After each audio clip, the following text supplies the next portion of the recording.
السلام علیکم۔ رات کے 8 بجے ہیں۔ یہ ریڈیو پاکستان ہے۔ خبرنامے کے ساتھ حاضر ہیں حمیرہ رانا اور عبد القدیر۔ پہلے اہم خبروں کا خلاصہ۔ وزیر اعظم نے محرم الحرام کے دوران گلگت بلتستان اور آزاد کشمیر سمیت صوبوں کے ساتھ ہم آہنگی اور تعاون مزید بہتر بنانے کی ہدایت کی ہے۔ شہباز شریف نے گندم اور دوسری فصلوں کی پیداوار بڑھانے کے لیے مؤثر اقدامات کرنے پر زور دیا ہے۔ صدر آصف علی زرداری اور ان کے آذربائیجان کے ہم منصب نے آج اسلام آباد میں ملاقات میں باہمی فائدے کے شعبوں میں تعاون بڑھانے کے عزم کا اعادہ کیا۔ وزیر اطلاعات نے الیکشن کمیشن کے خلاف پاکستان تحریک انصاف کے بے بنیاد الزامات کو مسترد کر دیا ہے۔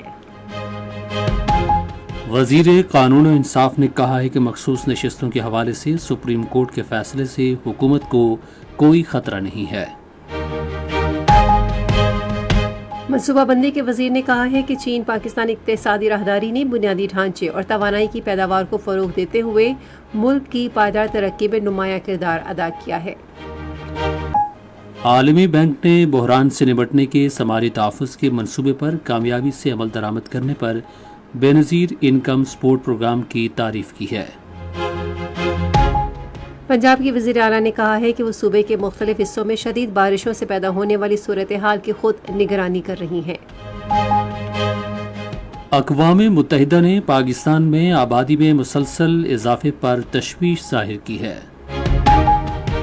کنٹرول لائن کے دونوں طرف اور دنیا بھر کے کشمیری کا یوم شہدائے کشمیر منائیں گے، جس کا مقصد 13 جولائی 1931 کے شہداء کو خراج عقیدت پیش کرنا ہے۔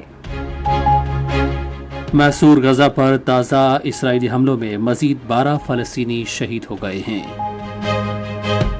ریڈیو پاکستان کے پہلے ڈائریکٹر جنرل ذوالفقار علی بخاری کی آج 49ویں برسی منائی گئی۔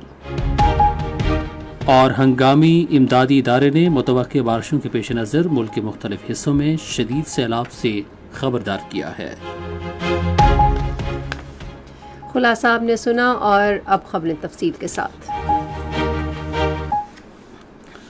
وزیر اعظم شہباز شریف نے محرم بالخصوص عاشورہ کے موقع پر گلگت بلتستان اور آزاد کشمیر سمیت تمام صوبوں کے ساتھ سیکیورٹی امور پر ہم آہنگی اور روابط کو مزید بہتر بنانے کی ہدایت کی ہے۔ انہوں نے یہ بات وزیر داخلہ محسن نقوی سے آج اسلام آباد میں ملاقات بھی کہی۔ ملاقات میں محرم کے دوران امن و امان کی صورتحال پر تبادلہ خیال کیا گیا اور وزارت داخلہ اور ملک کے مجموعی سیاسی حالات بھی زیر بحث آئے۔ وزیر اعظم شہباز شریف نے پاسکو کی نجکاری کے لیے لاہ عمل تیار کرنے کی ہدایت کی ہے۔ انہوں نے وزارت قومی تحفظ خوراک اور تحقیق اور پاسکو سے متعلق امور پر غور کے لیے ایک اجلاس کی صدارت کرتے ہوئے گندم بورڈ کی تنظیموں کی بھی منظوری دی۔ انہوں نے کہا کہ لینڈ انفارمیشن مینجمنٹ سسٹم اور پاسکو سمیت کسانوں کے نمائندے بھی گندم بورڈ میں شامل کیے جائیں گے۔ وزیر اعظم نے گندم اور دیگر فصلوں کی پیداوار بڑھانے کے لیے مؤثر اقدامات کرنے پر بھی زور دیا۔ انہوں نے کہا کہ صوبوں گلگت بلتستان، آزاد جموں کشمیر اور دیگر متعلقہ محکموں کی مشاورت سے گندم کی خریداری کے لیے وفاقی حکومت کی متبادل حکمت عملی تیار کی جائے۔ اجلاس کو گندم بورڈ کے قواعد و ضوابط اور اس کی تشکیل نو اور فصلوں کی پیداوار میں اضافے کے بارے میں آگاہ کیا گیا۔ پاکستان اور آذربائیجان نے خصوصاً توانائی، تجارت، روابط، دفاع اور عوام کے درمیان رابطوں سمیت دو طرفہ دلچسپی کے شعبوں میں تعاون کو فروغ دینے کا اعادہ کیا ہے۔ اس عزم کا اعادہ صدر آصف علی زرداری اور آذربائیجان کے صدر الہام علیوف کے درمیان آج اسلام آباد میں ملاقات کے دوران کیا گیا۔ آذربائیجان کے صدر کا خیر مقدم کرتے ہوئے آصف علی زرداری نے کہا کہ دونوں ملکوں کے درمیان شاندار تعلقات ہیں اور باہمی دلچسپی کے مختلف شعبوں میں یہ تعلقات مزید بہتر بنانے کی وسیع گنجائش موجود ہے۔ انہوں نے دو طرفہ تعلقات مزید مستحکم کرنے کے لیے پاکستان اور آذربائیجان کے عوام اور کاروباری شخصیات کے درمیان معمول سے زائد روابط کو فروغ دینے کی ضرورت پر زور دیا۔ صدر نے گوادر بندرگاہ کی اہمیت کو اجاگر کرتے ہوئے کہا کہ وسط ایشیائی ممالک اور آذربائیجان خطے میں مشترکہ اقتصادی خوشحالی لانے کے علاوہ علاقائی تجارت، روابط اور سیاحت کے فروغ کے لیے اس سے استفادہ کر سکتے ہیں۔ انہوں نے کہا کہ پاکستان وسط ایشیائی ممالک اور آذربائیجان کے ساتھ پائیدار اور نتیجہ خیز اشتراکی عمل چاہتا ہے۔ صدر الہام الیوف نے اس موقع پر گفتگو کرتے ہوئے کہا کہ دونوں ممالک کو اقتصادی تعلقات میں اضافے کے لیے کاروباری سطح پر تعلقات کو فروغ دینے کی ضرورت ہے۔ انہوں نے کہا کہ پاکستان اور آذربائیجان قابل تجدید توانائی کے شعبے میں مل کر کام کرنے کے امکانات بھی تلاش کر سکتے ہیں۔ بعد میں صدر نے الہام الیوف کے اعزاز میں ایوان صدر میں ضیافت کا اہتمام کیا، جس میں وزیر اعظم محمد شہباز شریف، وفاقی وزراء، ارکان پارلیمنٹ، سفارتکاروں اور صحافیوں نے بھی شرکت کی۔ ادھر آذربائیجان کے صدر کے پاکستان کے دورے کے موقع پر آذربائیجان کے اعلیٰ سطح کے ایک سرکاری وفد نے پاکستانی حکام سے ملاقات کی۔ پیٹرولیم کے وزیر ڈاکٹر مصدق ملک کی قیادت میں پاکستانی وفد نے دونوں ملکوں کے درمیان تجارت اور سرمایہ کاری کو فروغ دینے کے مواقع سے متعلق آگاہ کیا۔ انہوں نے کہا کہ پاکستان خطے میں متنوع منڈیوں اور وسطی ایشیا سے یورپ تک اقتصادی راہداریوں میں حصہ دار بننا چاہتا ہے۔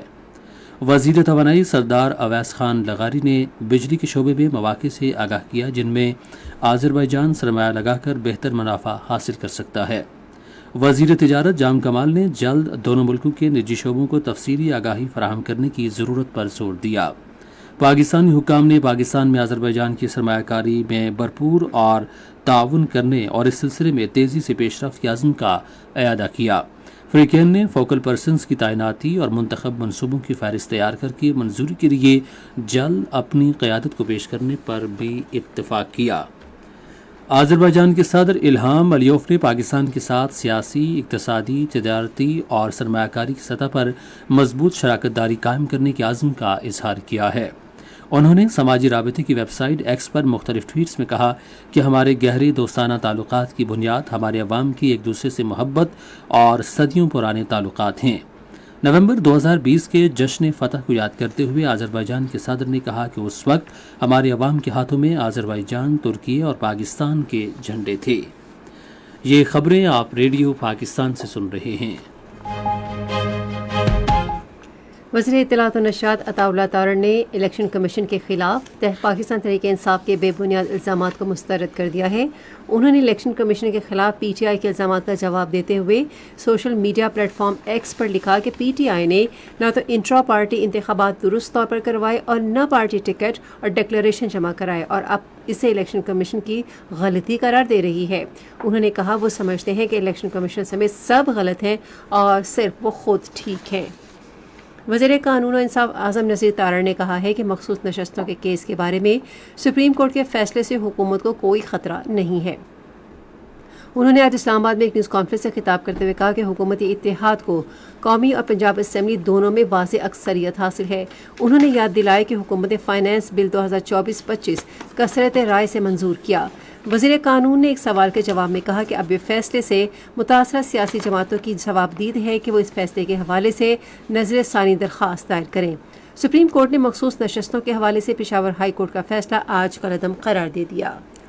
سیاسی امور کے بارے میں وزیر اعظم کے مشیر رانا ثناء اللہ نے کہا ہے کہ مخصوص نشستوں کے بارے میں سپریم کورٹ کے فیصلے پر نظر ثانی درخواست دائر کرنے کے لیے قانونی ٹیم سے مشاورت کی جائے گی۔ انہوں نے آج اسلام آباد میں ایک نیوز کانفرنس سے خطاب کرتے ہوئے کہا کہ اتحادی جماعتوں کو قومی اسمبلی اور پنجاب، سندھ اور بلوچستان اسمبلیوں میں اکثریت حاصل ہے۔ منصوبہ بندی، ترقی اور خصوصی اقدامات کے وفاقی وزیر احسن اقبال نے کہا ہے کہ چین پاکستان اقتصادی راہداری نے بنیادی ڈھانچے اور توانائی کی پیداوار میں اضافے کے ذریعے پاکستان میں پائیدار ترقی کے حصول میں اہم کردار ادا کیا ہے۔ وہ آج بیجنگ میں مشترکہ ترقی کے لیے عالمی اقدام کے فورم کی دوسری اعلیٰ سطح کی کانفرنس میں ایک پینل مباحثے کے دوران خطاب کر رہے تھے۔ وفاقی وزیر نے کہا کہ سی پیک کے تحت نئی شاہراہوں اور ریلویز کی ترقی سے رابطوں میں بہتری آئی ہے، جس سے تجارت اور اقتصادی ترقی میں سہولت پیدا ہوئی ہے۔ انہوں نے کہا کہ پاکستان نے چین اور دیگر ممالک سے زرعی طریقے سیکھ کر بہت فائدہ اٹھایا ہے۔ وفاقی وزیر نے تجربات کے تبادلے اور اشتراکی عمل کی جانب رہنمائی کرنے اور پائیدار ترقی کے مشترکہ عالمی مقصد کے لیے کام کرنے کے حوالے سے تمام ممالک کو راغب کرنے پر صدر شی جن پنگ کا شکریہ ادا کیا۔ قومی اسمبلی کے اسپیکر سردار ایاز صادق نے کہا ہے کہ پاکستان اور ہنگری کے درمیان عالمی امن اور پائیدار ترقی کے مشترکہ عزم پر مبنی دیرینہ دوستانہ تعلقات ہیں۔ انہوں نے پاکستان میں ہنگری کے سفیر بیلا فازیکاس سے آج اسلام آباد میں ملاقات میں کہا کہ دونوں ملکوں کے عوام کے مفاد میں ان تعلقات کو مزید وسعت دینا نہایت اہم ہے۔ پارلیمانی تعاون کا ذکر کرتے ہوئے اسپیکر نے باہمی تبادلہ خیال اور ایک دوسرے کے تجربات سے سیکھنے اور استفادہ کرنے کے لیے دونوں ملکوں کے درمیان باقاعدہ رابطوں پر زور دیا۔ انہوں نے کہا کہ تجارت، سرمایہ کاری اور تعلیم سمیت باہمی دلچسپی کے دوسرے شعبوں میں تعاون بڑھانے کی ضرورت ہے۔ ہنگری کے سفیر نے اس عزم کا اعادہ کیا کہ ان کا ملک پاکستان کو ایک اہم علاقائی شراکت دار سمجھتا ہے۔ عالمی بینک نے بحران سے نمٹنے کی صلاحیت کے حامل سماجی تحفظ کے منصوبے پر کامیابی سے عمل درآمد کرنے پر بے نظیر انکم سپورٹ پروگرام کی تعریف کی ہے۔ عالمی بینک کے وفد کی جانب سے اس تعریف کا اظہار بے نظیر انکم سپورٹ پروگرام کے دفتر کے دورے کے دوران کیا گیا۔ وفد میں اہم شرکاء، معاون task team leader Marise you ہیوان اور اکانومسٹ زہرا مجوکا اور دیگر افراد شامل ہیں۔ پروگرام کی چیئرپرسن روبینہ خالد نے عالمی بینک کے مشن کی جانب سے BISP کی کارکردگی کی حمایت اور اس کا جائزہ لینے پر اس کا شکریہ ادا کیا۔ انہوں نے مستحقین میں نئے منصوبوں کے بارے میں آگاہی پیدا کرنے اور بہتر روابط اور تحریک کے لیے پروگرام کی یونین کونسل کی سطح تک توسیع کی اہمیت پر زور دیا۔ میریس یو ہیوان نے BISP کی ہائبرڈ سوشل پروٹیکشن اسکیم کو بھی سراہا اور کہا کہ بے نظیر انکم سپورٹ پروگرام سماجی تحفظ پروگراموں پر عمل درآمد کرنے والے دیگر ترقی پذیر ممالک کے لیے ایک رول ماڈل کی حیثیت اختیار کر گیا ہے۔ پنجاب کی وزیر اعلیٰ مریم نواز نے کہا ہے کہ وہ صوبے کے مختلف حصوں میں شدید بارشوں سے پیدا ہونے والی صورتحال کی خود نگرانی کر رہی ہیں۔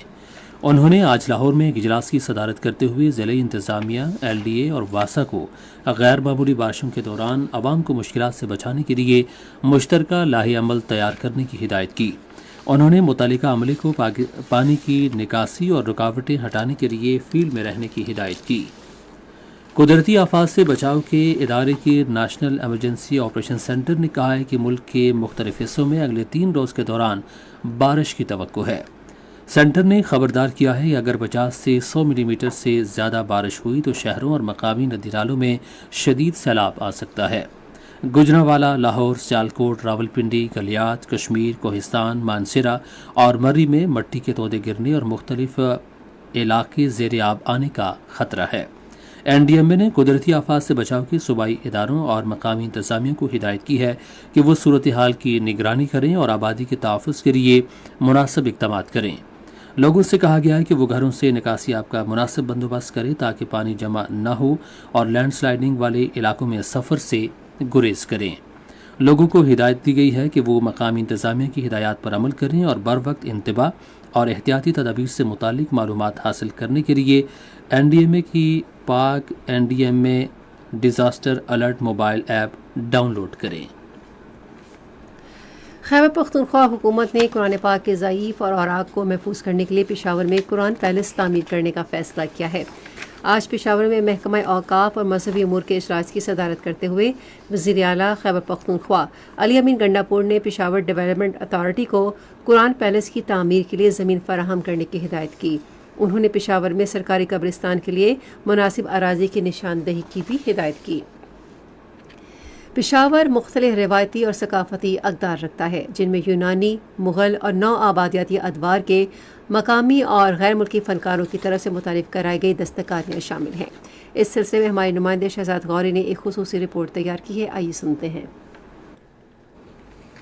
پشاور دستکاروں کی مہارت کو نسل در نسل آگے بڑھا رہا ہے۔ شہر کے مختلف بازار مثلاً مسکراں، ریتی بازار، ڈبگری باغ اور معروف قصہ خانی بازار آج بھی دستکاروں کی ماضی کی عظمت کی عکاسی کرتے ہیں۔ خیبر پختونخوا کے آثار قدیمہ اور عجائب گھروں کے محکمے کے سینئر ریسرچ آفیسر بخت زادہ خان کا کہنا ہے کہ ان بازاروں سے گزرتے ہوئے ہم ماضی میں پہنچ جاتے ہیں۔ ان بازاروں کی فضا دھاتوں کی کھنک، لکڑی اور دھاتوں کو کاٹنے اور موڑنے سے اٹھنے والی بو اور باریک بینی سے بنائی گئی اشیاء کے مناظر دکھاتی ہے۔ انہوں نے بتایا کہ تقریباً 8000 سال پہلے پتھر کے آخری زمانے میں مٹی اور پتھر سے برتن اور ظروف بنانے کا آغاز ہوا۔ خیبر پختونخوا کی یونیورسٹیوں میں ماہرین تعلیم کی ایک حالیہ تحقیق میں جدید صنعتی اشیاء اور روایتی مقامی دستکاریوں کے انحطاط کے درمیان مشابہت کے ایک پیچیدہ تعلق کا انکشاف ہوا ہے۔ تحقیق میں کہا گیا ہے کہ اس تنزلی کا باعث بننے والے عوامل میں بنیادی ڈھانچے کی کمی، دوسرے پیشوں کی طرف رغبت، پیداوار میں کمی اور نسل نو میں دلچسپی کی کمی شامل ہیں۔ پاک فوج اور فرنٹیئر کورٹ نارتھ ضلع مہمد میں خواتین کو بااختیار بنانے کے لیے اقدامات کر رہی ہے۔ صلاحیتوں کو بہتر بنانے کے پروگرام کے تحت مقامی خواتین کے لیے خصوصی ورکشاپ ہوئی، جس میں خواتین کو فارمنگ کے جدید طریقوں کے علاوہ سلائی کڑھائی اور کشیدہ کاری کی تربیت دی گئی۔ مقامی آبادی نے اس اہم اقدام پر پاک فوج اور فرنٹیئر کورٹ نارتھ کا شکریہ ادا کیا۔ پاک فوج نے عمرکوٹ میں مفت طبی کیمپ کا اہتمام کیا۔ کیمپ میں اسپیشلسٹ ڈاکٹرز نے مریضوں کے مفت ٹیسٹ اور علاج کیا۔ طبی کیمپ میں ڈینگی، ملیریا، ہیپاٹائٹس بی اور سی، بلڈ شوگر اور الٹرا ساؤنڈ ٹیسٹ کروانے کے لیے لیبارٹری کی سہولت موجود تھی۔ کیمپ میں مرد، خواتین اور بچوں سمیت 1000 سے زائد مریضوں کا علاج معالجہ کیا گیا۔ علاقے کے مکینوں نے پاک فوج کی جانب سے کیمپ کے انعقاد کو خوش آئند قرار دیا۔ یہ خبریں ریڈیو پاکستان سے نشر کی جا رہی ہیں۔ اقوام متحدہ نے پاکستان کی مسلسل بڑھتی ہوئی آبادی کو تشویشناک قرار دیا ہے۔ دنیا کی آبادی کے بارے میں اقوام متحدہ کی رواں سال کی رپورٹ کے مطابق 2092 میں پاکستان کی آبادی 40 کروڑ 46 لاکھ نفوس سے تجاوز کر جائے گی۔ رپورٹ میں کہا گیا ہے کہ یہ بھی متوقع ہے کہ پاکستان کی آبادی 2048 تک 33 کروڑ 12 لاکھ سے زائد ہو کر انڈونیشیا سے زیادہ ہو جائے۔ رپورٹ میں کہا گیا ہے کہ پاکستان میں بڑھتی ہوئی آبادی کی شرح تقریباً 2.1% ہے، جو خطے کے کسی بھی دوسرے ملک سے زیادہ ہے۔ رپورٹ میں کہا گیا ہے کہ بڑھتی ہوئی آبادی، پانی اور صاف صفائی کے نظام، کروڑوں لوگوں کی بے روزگاری اور صحت و تعلیمی نظام پر بہت زیادہ اثر انداز ہو سکتی ہے۔ کنٹرول لائن کی دونوں جانب پاکستان اور دنیا بھر میں مقیم کشمیری کل یوم شہدائے کشمیر منائیں گے، جس کا مقصد 13 جولائی 1931 اور تحریک آزادی کشمیر کے دیگر تمام شہداء کو خراج عقیدت پیش کرنا ہے، جنہوں نے ہندو سامراج کے تسلط سے آزادی کے لیے اپنی جانوں کا نذرانہ پیش کیا۔ کل مقبوضہ جموں کشمیر میں مکمل ہڑتال کی جائے گی اور سری نگر قلعہ کے نقش بند صاحب میں واقع شہدائے قبرستان کی طرف مارچ کیا جائے گا، جہاں 13 جولائی کے شہداء مدفون ہیں۔ ہڑتال کی اپیل کل جماعتی حریت کانفرنس کی نظر بند قیادت نے کی ہے۔ مزید تفصیلات ہمارے آزاد کشمیر کے نمائندے ممتاز احمد سے۔ کنٹرول لائن کے دونوں جانب بسنے والے کشمیری کل یوم شہدائے کشمیر اس عزم کی تجدید کے ساتھ منائیں گے کہ کشمیر کی آزادی تک کسی قسم کی قربانی سے دریغ نہیں کیا جائے گا۔ دن کا آغاز نماز فجر کے بعد پاکستان کی سلامتی، ترقی و خوشحالی، مقبوضہ کشمیر کی جلد آزادی اور شہداء کے بلندی درجات کے لیے خصوصی دعاؤں سے ہوگا۔ ریاست بھر میں اس دن کی مناسبت سے جلسے، جلوس اور ریلیوں کا انعقاد کیا جائے گا۔ دارالحکومت مظفر آباد میں یوم شہدائے کشمیر کی مرکزی تقریب خورشید نیشنل لائبریری جلال آباد کے آڈیٹوریم میں منعقد ہوگی، جس میں حکومتی وزراء، سیاسی جماعتوں کے قائدین، کل جماعتی حریت کانفرنس کے زعماء، سول سوسائٹی کے نمائندگان کے علاوہ شہریوں کی بڑی تعداد شرکت کرے گی۔ دارالحکومت مظفر آباد میں پاسبان حریت کے زیر اہتمام بھی تقریب کا انعقاد ہوگا، جس میں شہدائے کشمیر کو شاندار الفاظ میں خراج عقیدت پیش کیا جائے گا۔ واضح رہے 13 جولائی 1931 کو سری نگر میں 22 کشمیریوں کو ڈوگرا مہاراجہ ہری سنگھ کے دہشت گرد سپاہیوں نے شہید کر دیا تھا۔ شہید ہونے والے کشمیری عبدالقدیر نامی ایک شخص کے خلاف مقدمے کی سماعت کے موقع پر سری نگر سینٹرل جیل کے باہر اکٹھے ہوئے تھے، جس نے کشمیری عوام کو ڈوگرا سامراج کے خلاف علم بغاوت بلند کرنے کے لیے اٹھ کھڑے ہونے کا مطالبہ کیا تھا۔ ادھر مقبوضہ جموں کشمیر میں حریت کانفرنس کے غیر قانونی طور پر نظر بند چیئرمین مسرت عالم بٹ، شبیر احمد شاہ اور نعیم احمد خان نے شہداء کو خراج عقیدت پیش کرتے ہوئے انہیں غیر قانونی بھارتی قبضے کے خلاف دلیرانہ جدوجہد کرنے والے کشمیریوں کے لیے مشعل راہ قرار دیا۔ کل جماعتی حریت کانفرنس کے سینئر رہنما میر واعظ عمر فاروق نے سری نگر کی تاریخی جامع مسجد میں نماز جمعہ کے اجتماع سے خطاب کرتے ہوئے 13 جولائی کے شہداء کو خراج عقیدت پیش کرتے ہوئے کہا کہ ان عظیم شہداء نے جموں کشمیر کے لوگوں کے حقوق اور وقار کے تحفظ کے لیے اپنی جانیں قربان کی اور ان کی بیش بہا قربانیوں کو ہمیشہ یاد رکھا جائے گا۔ ادھر مودی حکومت نے اقوام متحدہ کی طرف سے تسلیم شدہ اپنے حق خود ارادیت کے حصول کی جدوجہد میں مصروف کشمیریوں کو ڈرانے دھمکانے کے لیے مقبوضہ علاقے میں مزید دستوں کی تعیناتی شروع کر دی ہے۔ محصور غزہ پر جاری اسرائیلی حملوں میں مزید 12 فلسطینی شہید ہو گئے ہیں۔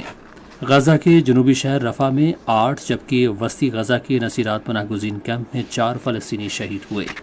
غزہ میں گزشتہ سال اکتوبر سے اب تک جاری اسرائیلی جارحیت کے نتیجے میں شہید فلسطینیوں کی تعداد 38,300 سے زائد ہو گئی ہے۔